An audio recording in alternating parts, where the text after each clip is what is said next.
السلام علیکم ورحمۃ اللہ وبرکاتہ۔ دیکھیے، برسات کا مہینہ چل رہا ہے، ہریالی ہے اور بہت سارے جانور بالخصوص سانپ زمین سے نکل کر گھروں میں بھی پہنچ جا رہا ہے اور مکانوں میں دکانوں میں بھی پہنچ جا رہا ہے۔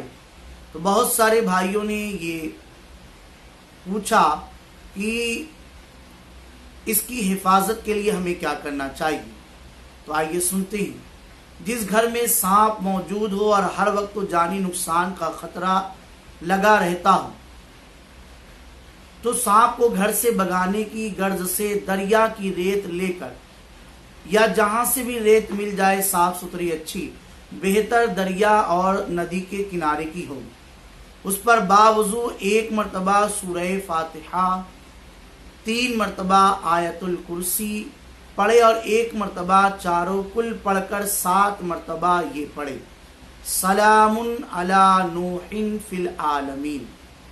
پھر اپنے گھر کے 3 کونوں میں تھوڑی تھوڑی ریت ڈال دے اور گھر کا چوتھا کونا سانپ کے فرار ہونے کے لیے کھلا رہنے دے۔ انشاءاللہ تعالی اس راستے سے سانپ خود بخود فرار ہو جائے گا۔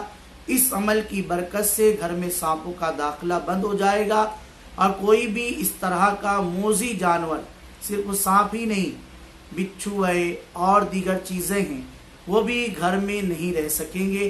باقی اگر آپ یہ عمل کرنا چاہتے ہیں کریں، نہیں کرنا چاہتے ہیں، شہر مالیگاؤں کے لیے ہیں، تو آپ واٹس ایپ پر رابطہ کریں، انشاءاللہ وہ چیز دم کر کے آپ کو دی جائے گی۔